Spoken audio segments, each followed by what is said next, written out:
The album was also included in the book. 1001 albums you must hear before you dye your hair orange and speak German. Um,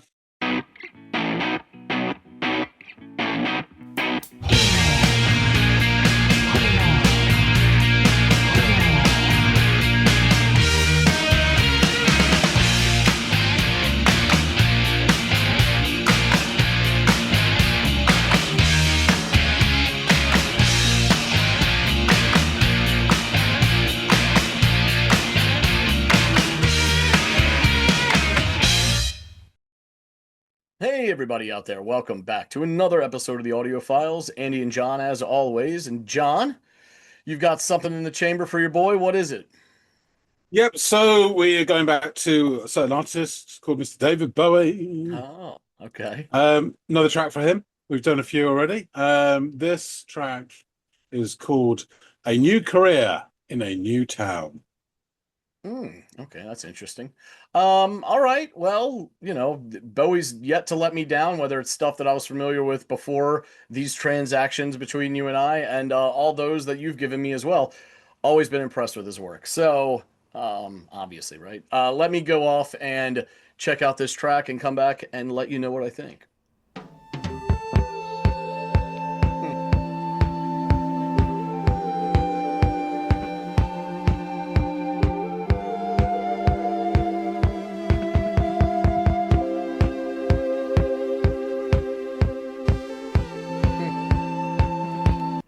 This is an interesting sound they're crafting to this point. I mean, I know it's early days, but the few raps of the drums before it settles into this very padded kick drum sound with a little bit of pace to it.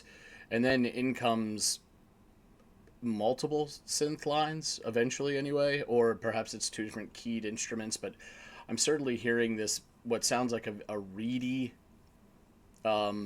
instrument, like it's a synth version of like maybe a flute or something like that. And there's also this warbly, almost liquidy sound a bit lower, if I'm not mistaken. And then in comes most recently this very traditional or stereotypical kind of synth sound as well. And it's all working together to create, for in me anyway, this sort of air of like thoughtfulness, or this like kind of a pensive approach, like it's conveying someone deep in thought. Interesting stuff.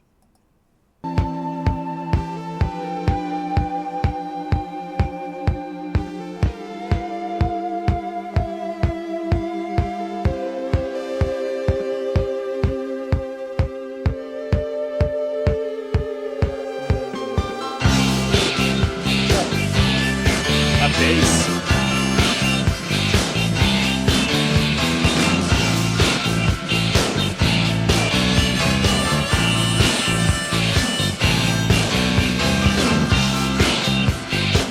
Already digging the bass and harmonica here. And yeah, it's like this, the way this all comes in, it sort of lifts the veil off that thoughtful nature to the opening bit, and now it's almost like this revelatory epiphany or something like that has occurred, and the music opens up along with that.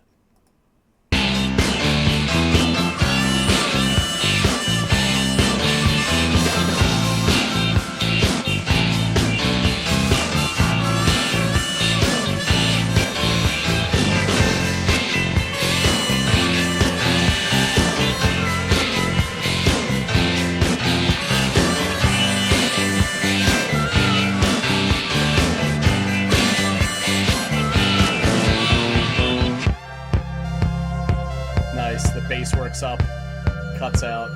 We're just left with that beat.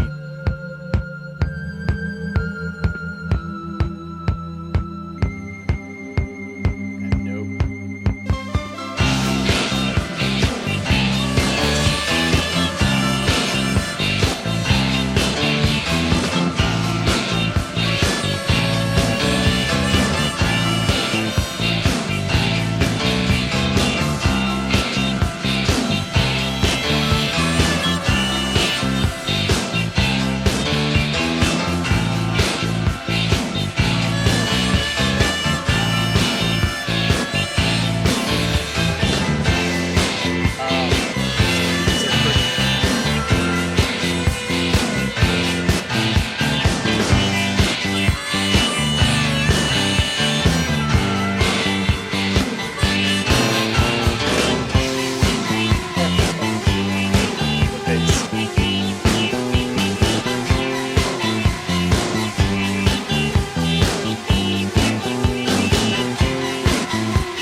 out. Oh, what an interesting instrumental. Uh, the thing with instrumentals that I always find super intriguing is like what the music is meant to symbolize, right? Because it kind of has to carry the weight that lyrics would otherwise, do the work of, like sort of conveying what the song is about. Now, with instrumentals, it's solely on the music to kind of tell that story. And I'm wondering, with the disparity in the sound of the opening versus that fuller bit that it kind of like evolves into, I wonder what that is meant to convey, that sort of gulf in tone and sound and energy. Because it does sound like it sort of comes to a head, and like I said, the veil is lifted, and like it really did feel like a musical epiphany occurred there, and I wonder again what that symbolizes. Now, solely from a musical standpoint, there's a lot to really love about this. The way it all opened and the layering of the synth lines over top that padded drum, and then it pops off, and you've got this jaunty chord progression and this plucky, infectious bass work that kind of like takes us by the hand and marches us through all of this. Was some really fun stuff. The stop starts, the callbacks that occurred during that was all a lot of fun, kept things kind of fresh. The bass work did some variations toward the end where it almost felt like we were walking and we took a step down in like a sort of this beaten path. And that was a lot of fun as well, very rhythmic. So I really, really enjoyed the way this song started, the way it opened up and progressed, and then the kind of intricacies that we encountered along the way. So yeah, I lovely little instrumental. There's obviously still plenty of questions that need to be answered here, and I'm hoping that and figuring that I'm sure with it being Bowie, John will be able to fill in all of that for me. But yeah, overall, really fun experience. Loved every instrument and facet of this track. The harmonica was outstanding, and it almost gave me this. I don't know how well this meshes with the sort of narrative that I've loosely constructed about this sort of revelation or whatever, but it connoted to me like a train leaving a station, or this this next phase, or something that awaited, calling you, or calling the person whose perspective this is from. But yeah, really, really interesting stuff. A lot to ponder, and I'm sure John will be able to iron all that out for me. So let's get back to him. Fanny Schmeller is back. So you've had to listen to A New Career in a New Town by Mr. David Bowie. So what do you reckon? Fanny Schmeller? Is that what you just said? That's an unfortunate name. Especially in either of our neck of the woods, I would imagine, given that word's meaning. So things begin with a couple raps of the drums. Sort of like they're trying to figure out which among them will take the lead on this beat. And the bottle stops spinning and it lands on the kick drum as it sort of emerges from that with this very padded like sound, like it's cushioned. It has this almost muted tone to it. And then there appears this light, reedy, flute like sound that I imagine is synthesized. And beneath that, there briefly appears this thinly liquid like warbling. I could almost imagine gentle ripples over the surface of some small pool of water when I heard that. But it comes and goes, and in its absence, we get some almost cliche or more traditional in tone synth notes that intermittently come and go. And then, just as some keynotes start tinkling away at the next melodic line around the 35-second mark, the beat proper drops with some authority. And with it comes some rich, plucky bass notes, a jaunty chord progression, and some soulful kind of wails on the harmonica. And this portion, contrasted with that which preceded it, feels like revelatory, or as if some great epiphany has been realized, while the first portion felt pensive and thoughtful. So I imagine this contrast serves to underscore a moment of clarity, which, like the moment a complex knot gives way to someone's labored worrying at it. Um, and then, just as two higher bass notes pluck, the music ascends so very momentarily, and everything save for the synth and that padded drum beat cuts out. And during this portion, the synth revisits those motifs from earlier in the song in the form of that high, reedy sound and those more stereotypical synth notes. And this continues for about 15 seconds until we get a little flourish of notation that ushers in this fuller, more realized portion. And this carries on for a bit, and I notice this ascension as it does, sort of in the notation of the melody, which is highlighted by work on the harmonica. And then at the 223 mark, the bass walks us back down as if there is some deep step in the musical path. You feel like drop an octave or something. And then all the while, the synth worries away at the notes. And so this instrumental continues for a bit before it kind of like fades to silence. So yeah, this was a really nice listen with some particularly enjoyable movement in the bass work. Big surprise hearing that from me, I'm sure.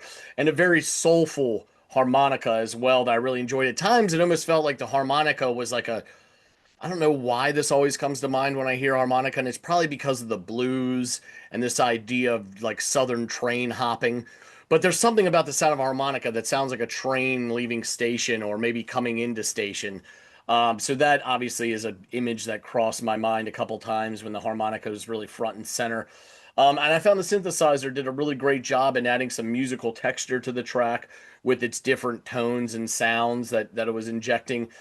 Obviously, I would like to know the inspiration for the track. I think it's we've talked about this before with instrumentals. It's another interesting way to attack what a song is about. That it leaves a little bit more to the imagination because lyrics aren't there to sort of take you by the hand and give you symbolism or metaphors or, similes, all these things that you can kind of like extrapolate meaning from in a more direct way. This is much more interpretive. But with that gulf in the sounds of the two major parts of this, where one again is like thoughtful and pensive and, you know, the other is this like a veil's being lifted from it. That's my interpretation of it, but that could be completely wrong and not what Bowie intended. So I'm interested to wonder if you know what inspired the sound and the construct of this song. But it was a lovely instrumental. I really really enjoyed it. Thanks for that, Andy. Yeah, it's a really interesting one. I just had to just do a sneaky check here because I had a notion, and I'm correct, that this is from the album Low. And it was the first time that Bowie did any instrumental tracks. Oh Um, so yeah, which is quite, again, an interesting point. I don't know what it yeah. means, but there you go. So I'll get into it. So previously we have done a few Bowie tracks: Aladdin Sane, Unwashed and somewhat slightly dazed, Station to Station, The Width of a Circle, and In the Heat of the Morning. All really well known Bowie tracks. No, and so we're doing this one as well. I'll pop it into the playlist, link below. You can go and check out more stuff. And with each one, I just talk about a bit about Bowie's situation at the time of the song in question. So here, this is, as I just said, from Low, the 11th studio album by Bowie, released in January 77.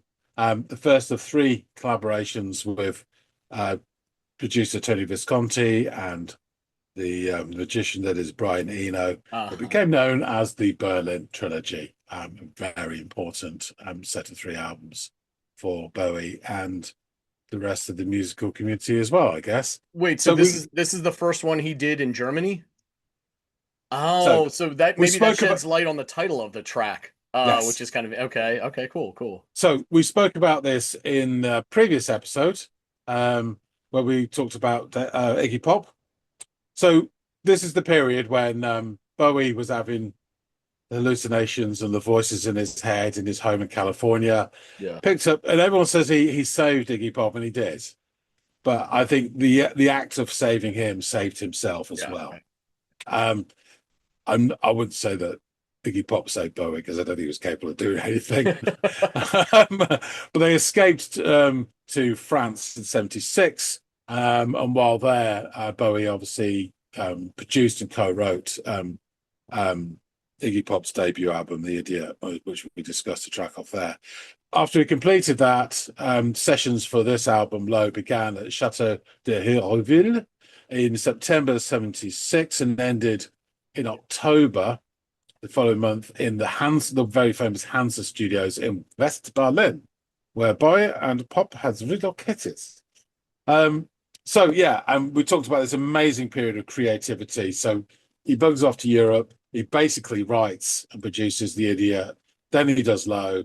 Then he does Heroes as well. In the meantime, he goes on tour with Iggy Pop, supporting him and playing keyboard at the back of the stage. And this incredible period in just over a year of knocking out 3 albums, unbelievable, and really good albums as well. So personnel for this, and this is for the whole album. Bowie, vocals, saxophones, guitar, pump and bass, harmonica, vibraphones, xylophone, keyboard, synthesizer, piano. Brian Eno, keyboards, which is Mini Moog, ARPs, EMS Synthy, AKS, piano, Chamberlin, other synthesizers, it says here, vocals, guitar treatments, and synthetics. So he was creating robots for the film Blade Runner as well at the same That's what time. it sounds like. John, you said saxophone. Now I'm ashamed to admit that I don't recall what was it doing the same thing as the harmonica or was it doing something It wasn't else? in this song. This is for the whole Oh, album. great. Okay. I was concerned there that I seriously missed something. Yeah, no worries.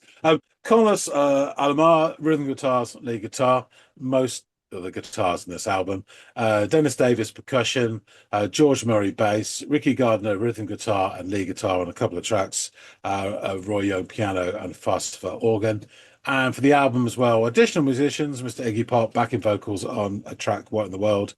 Mary Visconti. Now, Mary Visconti was married to Tony Visconti, gives away at the time. Backing vocals on Sound and Vision. She was better known as Mary Hopkin, who had a massive hit in the '60s. And Edouard Mayer cellos on the song Art Decade, which is another story entirely. So, some reviewers have considered Low Bowie's greatest artistic achievement.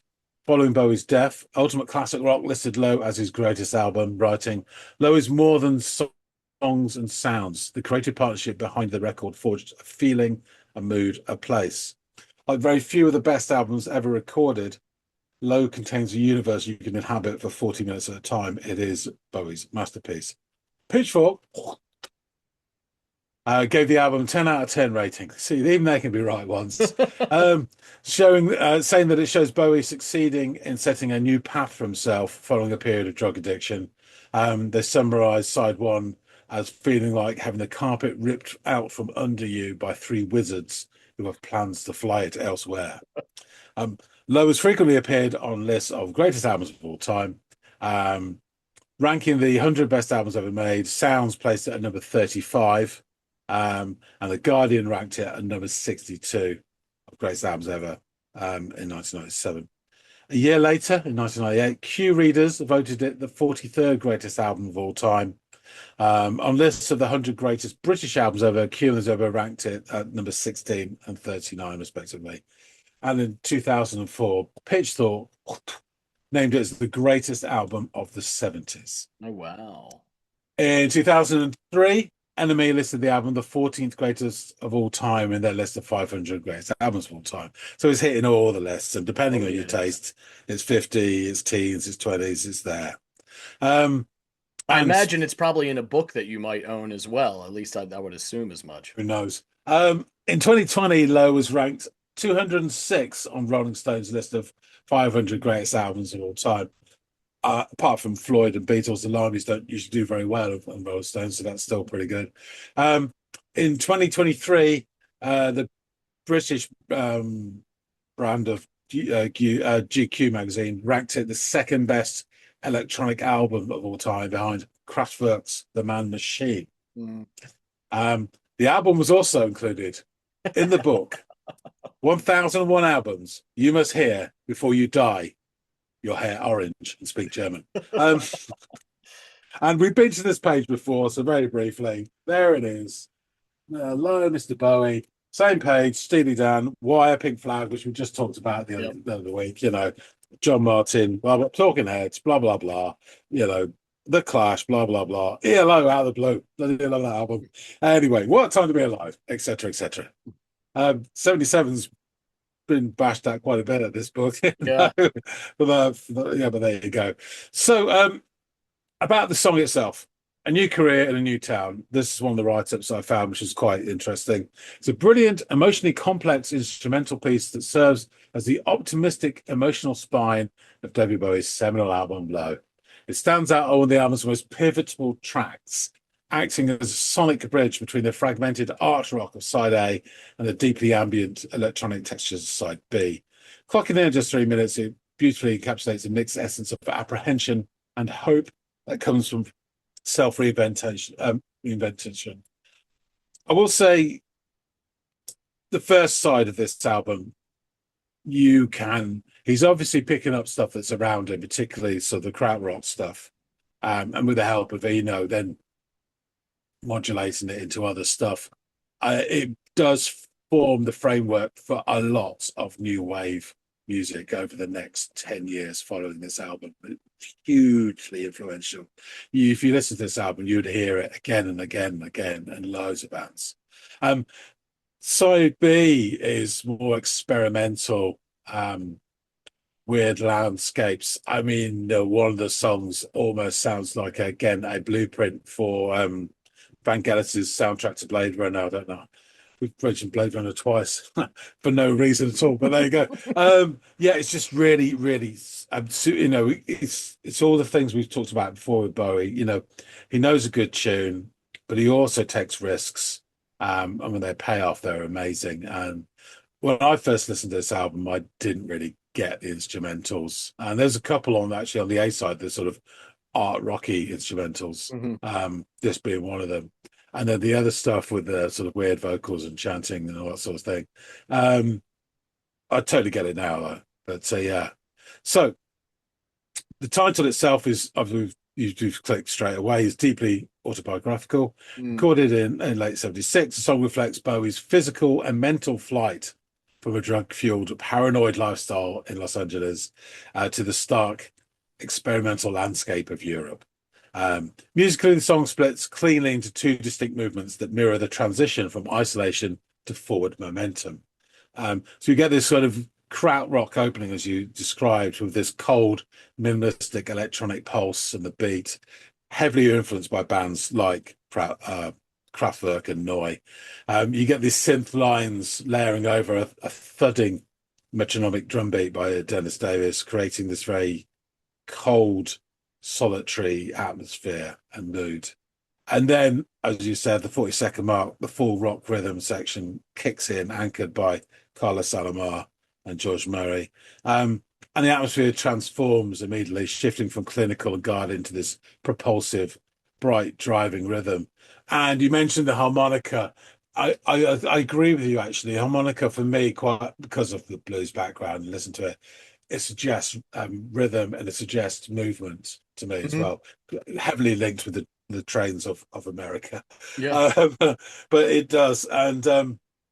This as well, it becomes almost a human voice within this Bowie's harmonica. And it's the first time that he actually had played harmonica since the Gene Genie of the Alan Sane album. So the harmonica acts as this kind of counterweight, injecting sort of raw human longing into this very sleek and synthetic landscape. Yeah, it's the most emotive of the instruments involved in this tapestry for sure. So that makes perfect sense because it does kind of have this like uh longing, regret. There's some sort of like sadness and melancholy to the way that sounds. According to retrospectives on critic sites like AllMusic, The track is a masterclass in wordless storytelling. It Hmm. captures the anxiety of standing on the precipice of change without needing a single lyric to convey that message. Interestingly, decades later, it's quite sad this is actually. The song took on a poetic significance on Bowie's final album in 2016's Black Star. The closing track is called "I Can't Give Everything Away," which is poignant in itself as he's recording this as he's dying of cancer and Hmm. knows it's terminal.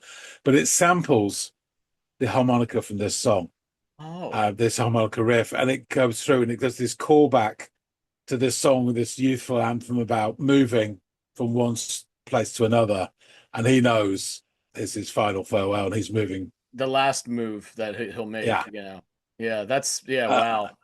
and it's kind Um, of like a ghost in the track. It's really, yeah, when you know it, it's like wow. yeah. Um, so as I said before, this song, this album, hugely influential, um, and Bowie's biographers have highlighted the influence, particularly on one of my favorite bands, Joy Division.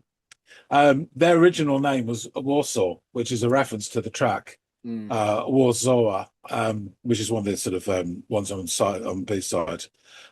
Joy Division's drummer Stephen Morris told Uncut Magazine in 2001 that when making their 1978 An Ideal for Living EP, the band asked the engineer to make the drums sound like Speed of Life. That's the opening track to this album, another instrumental. Really interesting. And we've talked about this before. I'll get into it. So, in quotes, strangely enough, he couldn't. Like Morris, many musicians, producers, and engineers tried to imitate Lowe's drum sound, while the producer, Tony Visconti, refused to explain how he did it. Um, Approximations began appearing through the rest of the 70s, and by the 80s were found on almost every record in the charts. See our previous gated reverb sound conversation when we talked about Biko, Pete Gabriel, and Steve Lillywhite. So yeah, the drum sound from this album as well. It's kind of like the stepping stone towards that gated reverb sound. Really interesting as well. Bowie's drums are always pretty interesting, to be fair. Biographer Thomas Seabrook credits Bowie as being indirectly responsible for the thumping backbeat heard on tracks ranging from Phil Collins' In the Air Tonight to Duran Duran's Hungry Like a Wolf. So it's his fault. In an interview with Musician magazine in '83, Bowie expressed his dismay, stating, "That depressive guerrilla effect was something I wish we'd never created, having to live through years of it with all the other English bands." That was really funny. Um, Many musicians have discussed the album's influence. On learning the title of the album was Lowe, Nick Lowe, whose surname is Lowe, he retaliated by naming his 1977 EP Bowie, as in Bowi without the E on the end. That's really funny. Robert Smith of The Cure listened to this album frequently while making their 1980 album 17 Seconds. And Mm. again, I think you can tell. In '94, Trent Reznor of Nine Inch Nails cited Lowe as the key inspiration for the Downward Spiral, crediting its songwriting, mood, and structure as influences. And Dave, is it Sitek or Sitek of the American rock band TV on the Radio stated Hmm. that particular album, that song was aura. That's when I knew music was the ultimate force, at least in my own life. And Hmm. Bowie actually ended up working with the band in 2003. That's awesome. So there you go. I just thought I'd give you something a little bit different from Bowie, an instrumental, which you probably wouldn't have expected. Yeah. No, I wasn't. And this is an amazing album. There's some real amazing songs on here. And I just thought this has always been one of my favorite tracks. It's not really get as much of the roses as the other set tracks do. Yeah. So I thought it'd be a good one to pop on the channel. Yeah, it was a great 'Cause decision and a really good listen. So thank you cool. for I'm really pleased you enjoyed it. I will probably sneak in another track from this album at some point in our Bowie Odyssey. Okay. Um, but we'll probably sneak towards the latter half of his career for the next couple of songs. There's some really interesting stuff on there as well. But I shall wrap things up. Thanks for listening to this, Andy. Thank you. Folks out there, please do hit the like button if you like this, and drop some comments. We'd love to hear what you think about this track and your take on Low and the influences it had, blah blah blah, all that sort of good stuff. Yeah, really looking forward to reading your comments. If you haven't subscribed already, please do. We really appreciate everybody who does support the channel. And if you like this sort of stuff, there's plenty more of it coming your way. So yeah, strap yourselves in. That being said, thanks so much for watching, and we'll see all of you in the next episode of the Audiophiles. Take care, y'all.